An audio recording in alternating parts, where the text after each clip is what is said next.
Well, good evening, everyone. Welcome. I'm Rabbi Abby Phelps. I'm the rabbi educator at Congregation Sherith Israel, and I am very happy to see all of you here for this latest installment of our Conversations from the Front Lines. This is a series that we started as a way to stay connected to each other and to the city and to the world around us during the pandemic. And it has served as a lively and respectful space to discuss some really challenging societal and ethical questions through a Jewish lens.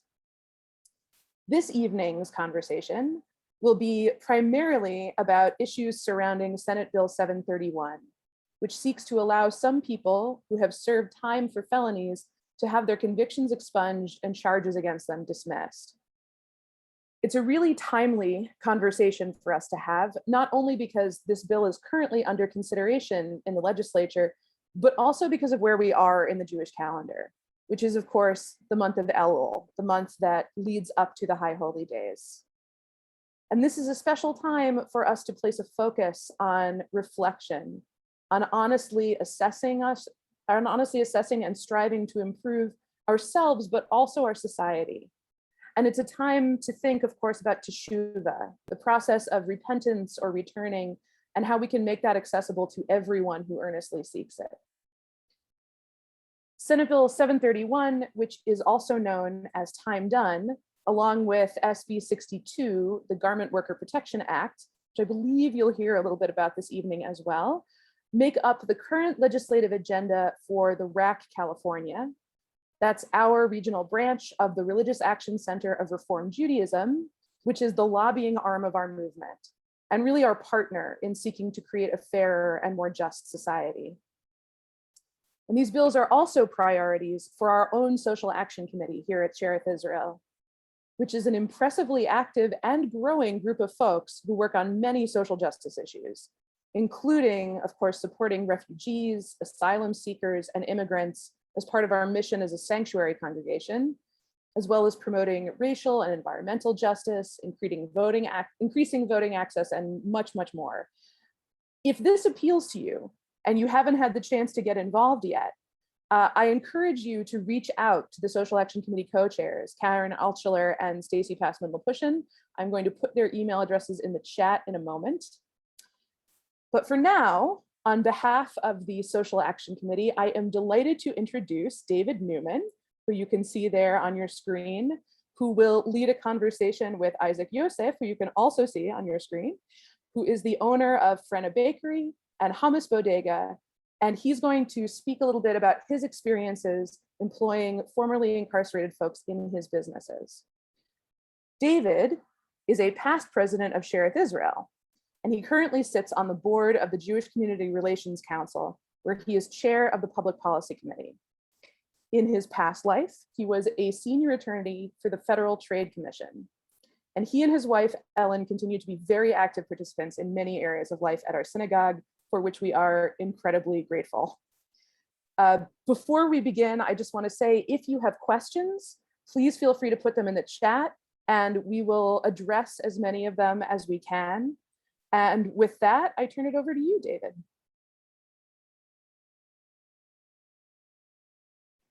Thank you, Rabbi. And thank you all for being here.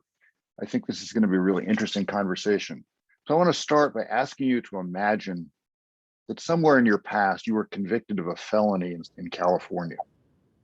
You were sentenced to prison or maybe to probation, and then perhaps to supervised parole. And after years in the criminal justice system, you successfully completed all of those things. And you think you're free to get on with your life, to complete your education, get a job, rent an apartment or buy a house, get back into your children's lives. Not so fast. Because the record of your conviction can show up on background checks for a number of purposes. It's a matter of public record. Prospective employers may ask about prior convictions as a condition of an offer of employment. In fact, as the following clip shows, there are literally thousands of legal and practical impediments to your getting on with your life. Peter?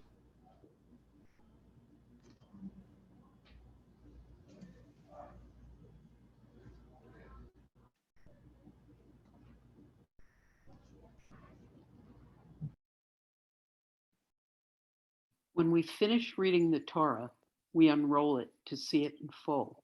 Unlike the Torah, this scroll lists the thousands of legal barriers to re-entering society that people in the United States face when they have a prior record. SB 731, Time Done, is legislation that would seal the convictions of people who have completed their sentences. This scroll shows the over 7,000 restrictions that are placed on people. Here are a few of those restrictions. Lose custody of children.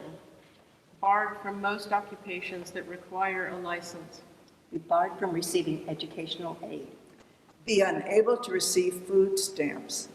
Lose medical benefits. Be barred from medical reimbursements for caring for a loved one. Face barriers to housing, including public housing. In the Jewish tradition, one of the most ancient precepts is the one of teshuvah. Teshuvah stands at the core of our tradition. We believe deeply in the ability of people to make repentance for their sin. So many of us used to laugh every year when Rabbi Raphael used to talk at Yom Kippur about our permanent record. But for anyone with a felony conviction, it's not a joke. It's a reality. California's Senate Bill 731 is designed to remove or mitigate those impediments. So what we're going to try to do today is talk about how the bill would work, why it's important, what are some of the objections, and why is this a Jewish question? We'll also take a look at how hiring people who have been in the criminal justice system works in practice. And so we'll be talking to Isaac, who owns Freno Bakery and Hummus Bodega, and has been hiring previously incarcerated people for several years. And as Abby said, if you have questions or comments, please put them in the chat and we'll get to them later. But before we do that, I want to highlight some of the key features of exactly what SB 731 will do. It provides for automatic conviction relief for anyone who was convicted of a felony after January 1st, 2005, who meets certain conditions. They've completed their sentence or probation and their supervised parole. They're not under supervision for another crime, and 4 years has elapsed without conviction for another felony. Now, why 2005? That was part of the negotiation to gain the support of some of the organizations that had originally opposed the legislation, and I couldn't find any basis for the cutoff date. The statute requires the California Department of Justice to conduct a monthly review of state criminal records and identify people who meet those criteria, and then it's required to grant the relief without any action on the part of the formerly incarcerated person. And that's a critical feature because previously, a request to have your record expunged is something that you had to do affirmatively. You had to do it. You had to hire a lawyer to go do it. It was an expensive, time-consuming, and kind of dubious process. This is now automatic. It requires that the prosecutor in the county where the person was convicted be notified and have a chance to challenge the dismissal and the expunging of records. It does not include people convicted of serious or violent felonies as they're defined in California law, or crimes for which registration as a sex offender is required. And the records would still be available for certain limited purposes. If you apply for employment as a peace officer, they can be used as a prior offense in a subsequent prosecution. You have to respond to a direct question in an application for public office or state licensing, and it does not free you from the bar on possessing a firearm, and it does not undo a restraining order, for example, for domestic violence. So who's in favor of SB 731?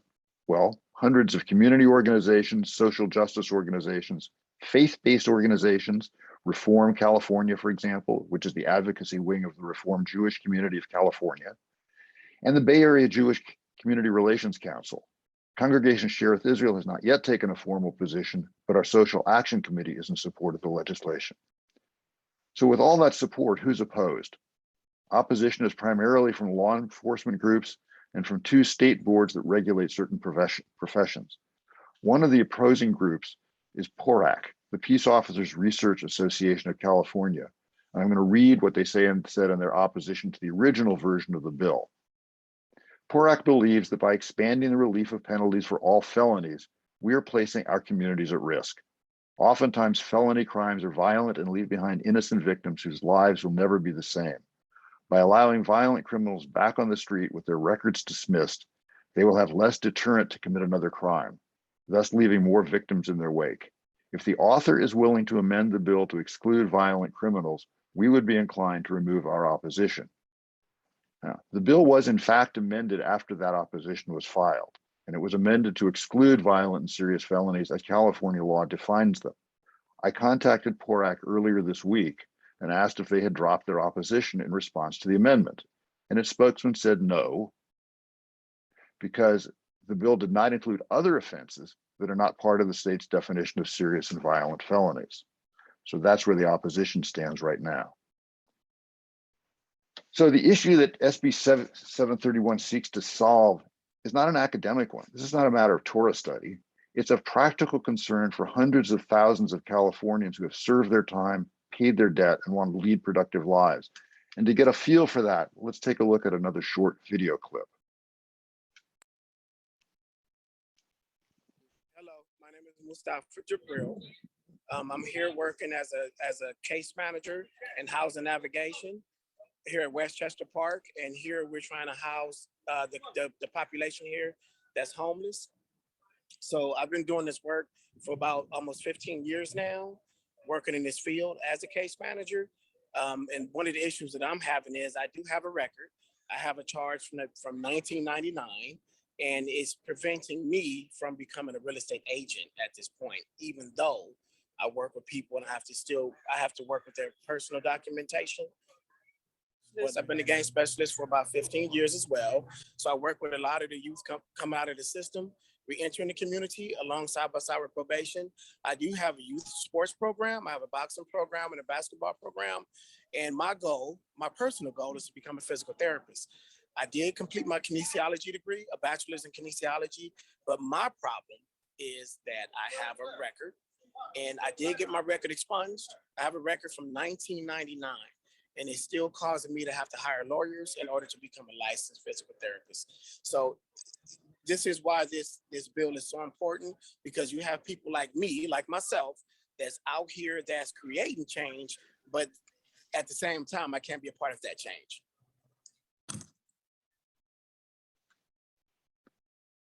Thank you. And for a slightly different perspective, I want to introduce Judy Wexler. Judy's the president of the California Institute for Integral Studies. She's a member of the Sherith Israel board, and she represents Sherith Israel on the JCRC Assembly. She's also a member of the Public Policy Committee of the Jewish Community Relations Council, which approved that agency's support of SB 731. And Judy, can you share your school's experience dealing with previously incarcerated people? Sure, I'm happy to do that. That's been a really important issue for us.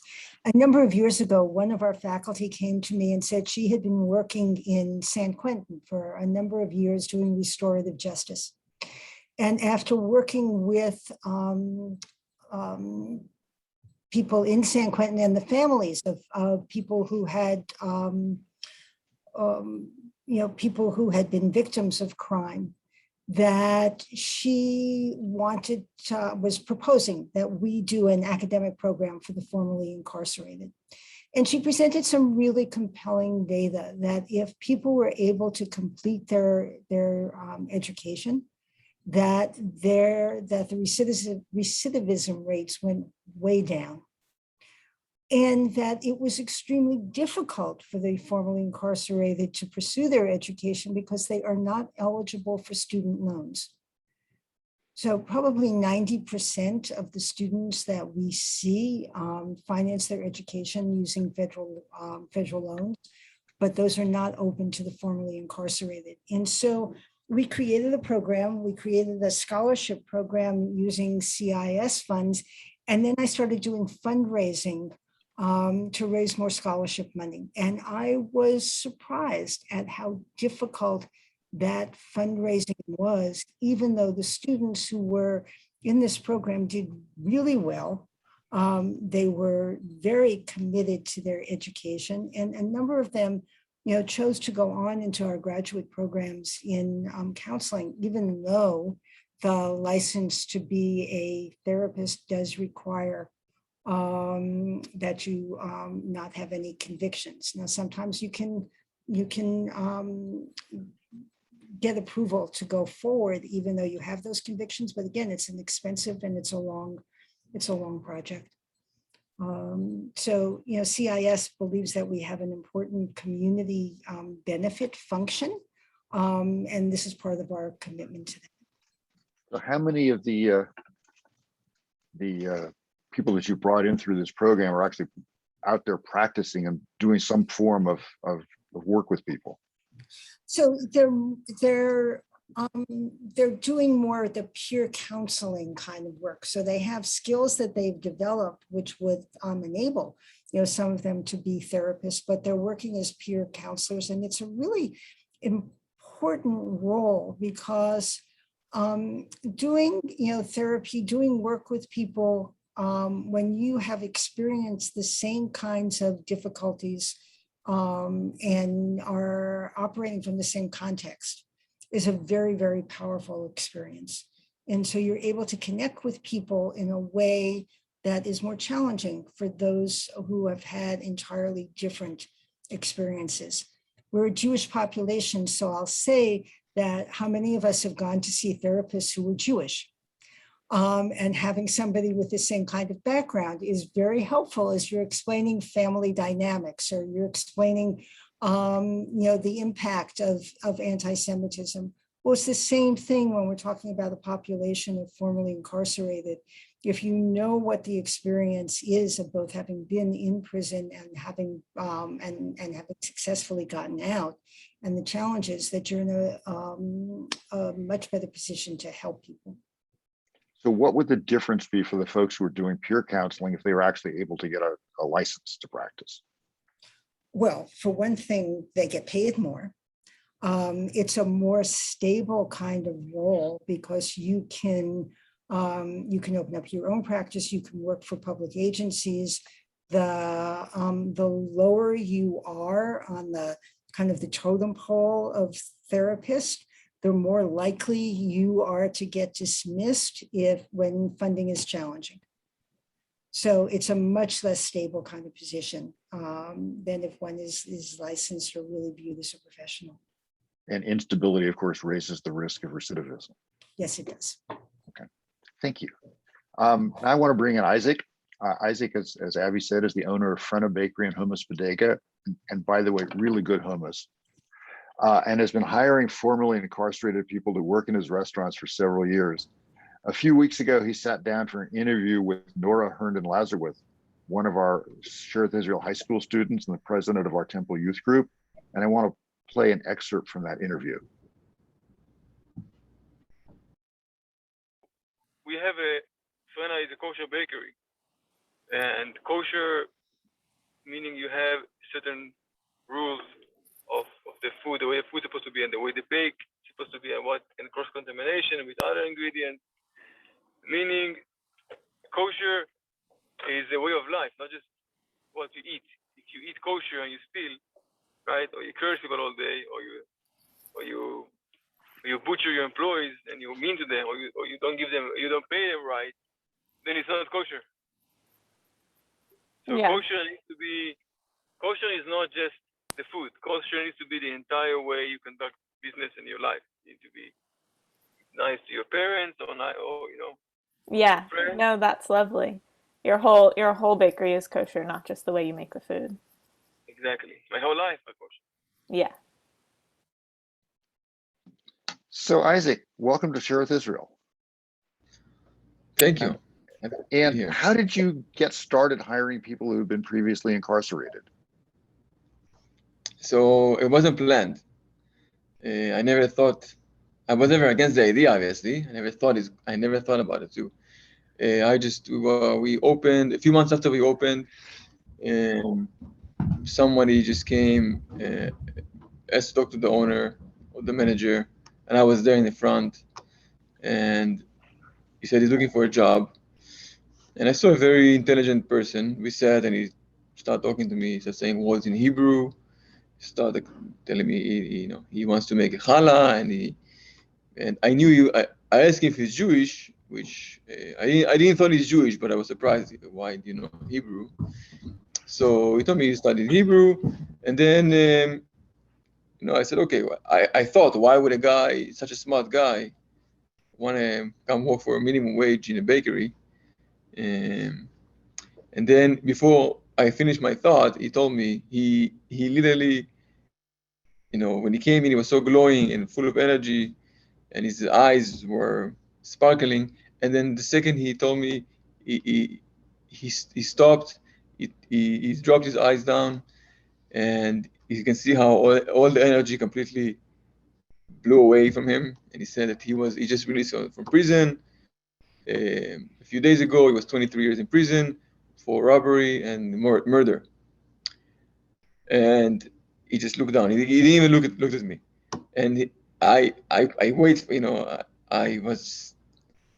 He thought I'm gonna kick him out nicely, but I thought, wow, this is amazing.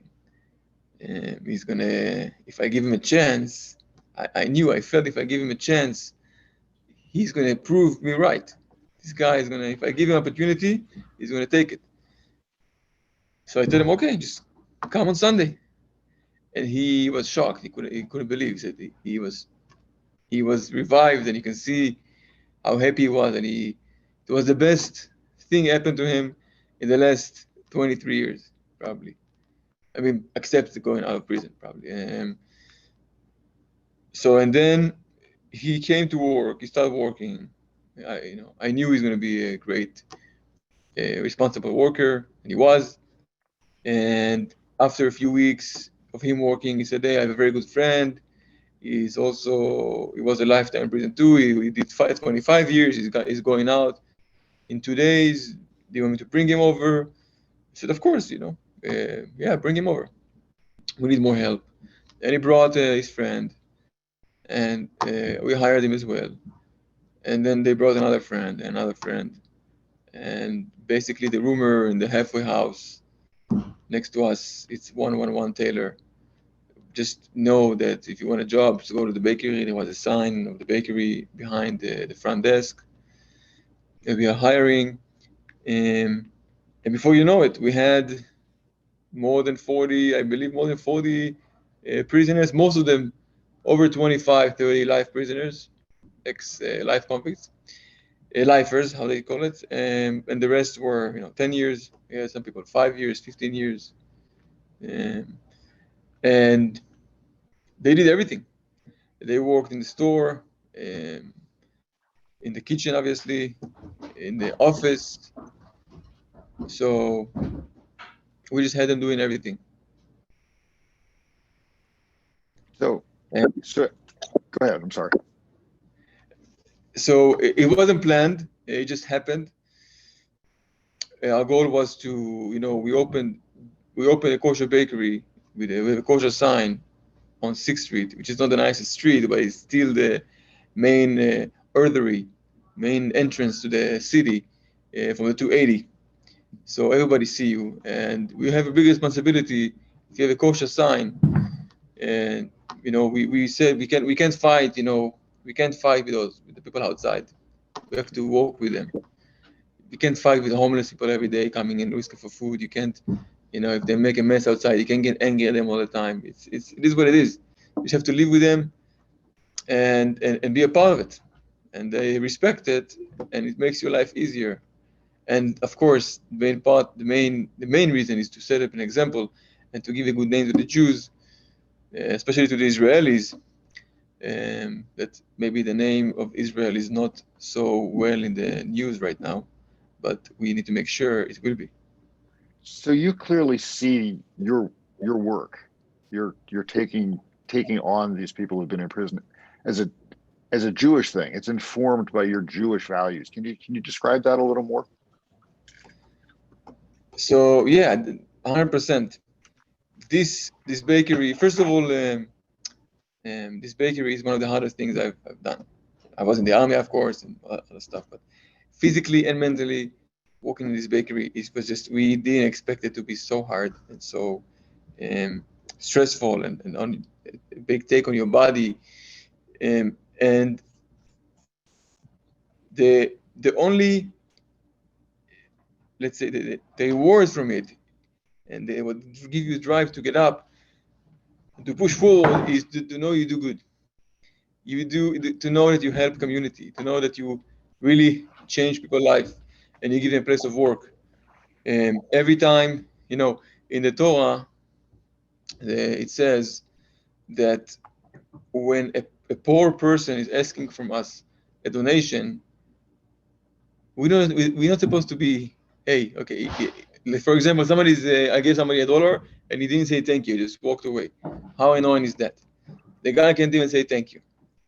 But it's not true. I should thank him for having the opportunity of giving him charity. Because if there was no poor people or people that are in need, we wouldn't have anybody to help to. And we would not be able to achieve this great mitzvah and this merit of helping people.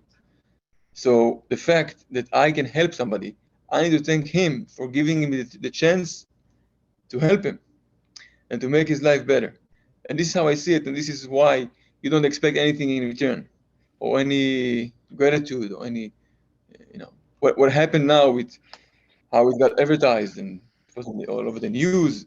It was unexpected, and the only reason I think it's amazing, it's not because the bakery is be famous. It's because we give a good.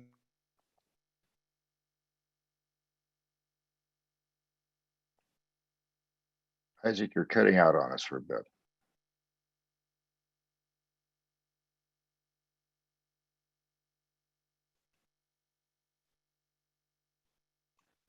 Name to the Jews.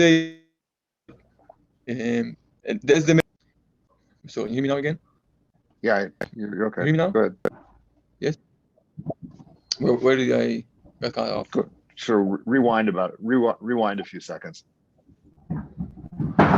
You were saying the real measure of success for the bakery was the actual the feeling that to see that you help people and to have to give a good name to the Jews and to do Kiddush Hashem, sanctify the name of God, and to show the world that the Jews are the light to the world, and we will be in the same eye level as everybody else.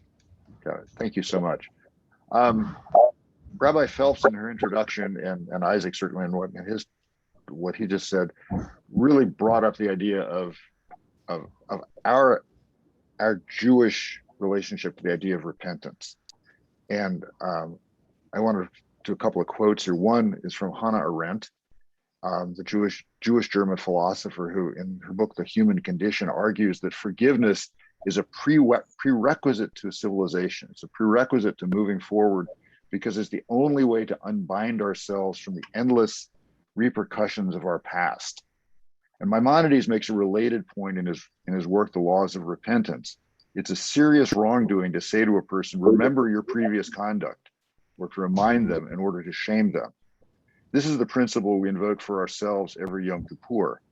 The words of Kol Nidre literally ask God to annul any vows or promises we may have made that we were unable to fulfill, to free us from our past, so that we can move into our hopefully better future. And we ask those we have wronged for forgiveness, and it's considered a sin not to grant forgiveness to someone who has sincerely repented. It's the work we're doing this month of Elul. And that's why I was so excited that this program falls in this month, because it is all about the idea that we can create a pathway for people who have committed serious crimes to repent, to turn their lives around, literally do teshuvah, and become productive members of their communities. And that's explicitly why JCRC and the Reform California have supported this bill. So where is it right now? It was approved by the state Senate in the current amended form, and it's moved over to the Assembly, where it's been approved by the Assembly Committee on Public Safety, and it's now before the Assembly's Committee on Appropriations. So if, as you listen to this discussion, you're moved one way or the other to support or oppose the legislation, this would be a wonderful time to drop a note to your Assembly member or go to their website. In San Francisco, that would be David Chu or Phil Ting, and let them know how you feel. And if it's approved by the Assembly, a note to Governor Newsom's office is always a good idea. So let's take a look at some of the questions that have come in. Craig Tolson asked, of the 7,000 impediments in that scroll, how many might be avoided with this bill? And in the interest of full disclosure, those 7,000 impediments are things that exist in one state or another throughout the United States. There may even be a couple of duplicates. What it would do is it would free people from having to disclose the existence of a conviction on employment applications. Now, California already has what's called a ban the box statute, so that an employer can no longer ask the question, do you have a conviction on your record, until after they've offered you what's called a conditional offer of employment. But then they can ask, and while they theoretically can't use the conviction to deny you the job, as a practical matter, if an employer is looking at 2 or 3 applicants for a job and one of them has a conviction and the other 2 don't, human nature is going to suggest that the person with the conviction is going to have a tough time being the person hired. There are issues with public housing, and those would go away. There are going to be issues with a lot of licensing statutes, as Judy suggested. There are going to be, it won't come up in child custody disputes. Those are some of the really important ones. They mentioned food stamps. So, and some of the impediments that are in those lists are statutory. Some of them are what I'm going to call practical, like landlords looking at a conviction and denying you a rental.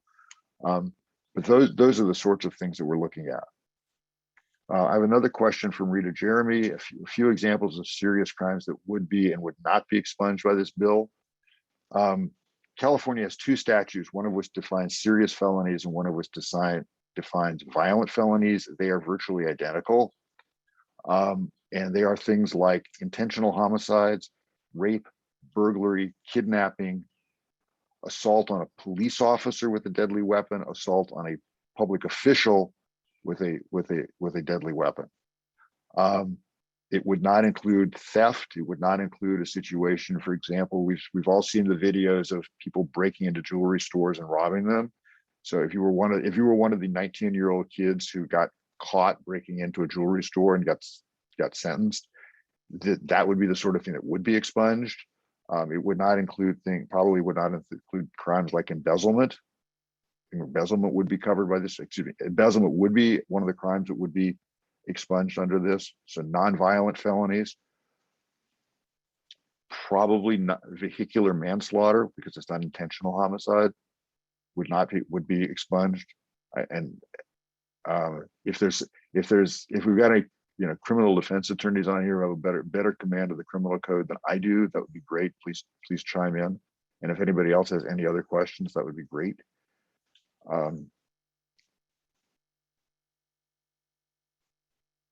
Going once. Okay. So I want to call on Steve Garber, who's a member of our Social Action Committee, and he's going to highlight another piece of legislation that the Social Action Committee is working on as part of our work with Reform California. Many of you will remember Steve from the 2020 elections, where he was where he led Sherith Israel's Get Out the Vote postcard campaign, incredibly successful Get Out the Vote postcard campaign. So Steve. I apologize because I have a bird in the background that's screaming at me at the moment. Anyway, to take a step back, the Social Action Committee is supporting 2 bills. We worked with RAC California, which is also supporting both bills. And obviously you've heard right now about SB 731.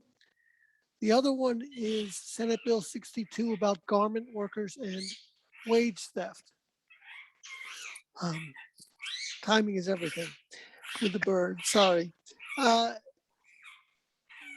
And the members of the Social Action Committee were part of RAC's effort to choose those bills. I think a dozen of us participated.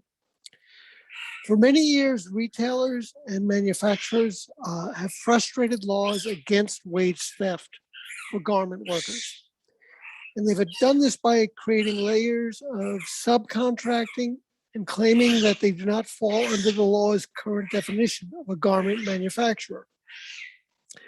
Under the use of piecework wages, workers who can earn sometimes as low as 3 cents per assembly operation, for example, selling a seam, trimming a blouse. There are studies by the supporters of SB 62 that some garment workers currently are being paid just $5.15 an hour. I repeat, $5.15 an hour in a state where the minimum wage is $15. SB 62 would eliminate the piecework system in the garment industry by expanding wage theft, liability, ensuring that retailers cannot use layers of contracting and subcontracting to avoid responsibility. I think next time I'm on one of these things, I'm going to cover the bird, so I apologize. But one of the questions that if I'll go back to SB 731, David, and I'll give you a question that effectively Jerry Harris had asked me once upon a time on 731 was, for somebody who owns a small business, and as he did with a small medical practice, he felt that shouldn't he have a right? Doesn't he have the right to know who he's hiring and whether somebody was a criminal, because he's entrusting this person he's entrusting his clients to this person, his patients to this person, and some of their personal information may be there. And what Isaac's done is phenomenal. And I truly mean that, Isaac. It's a great example for us all, but shouldn't it be the person's individual choice? You and I talked about this earlier, and I thought about it a lot. And I think the answer to that is essentially a matter of time. That at some point, as they say in a stock prospectus, past performance is no guarantee of future performance. A person who has served his time successfully, served out his parole, spent 4 years without getting into further trouble, at some point, what you did in the past becomes less and less relevant to who you are in the future. What we know is that if someone knows that a person has been convicted of a felony, they are, for example, less likely to hire them, even if that conduct was many years in the past and is no longer a relevant predictor of how that person is going to behave in the future. And so what this statute does is it essentially sets, if you will, a statute of limitations on how long that past conduct will be considered to be relevant. There are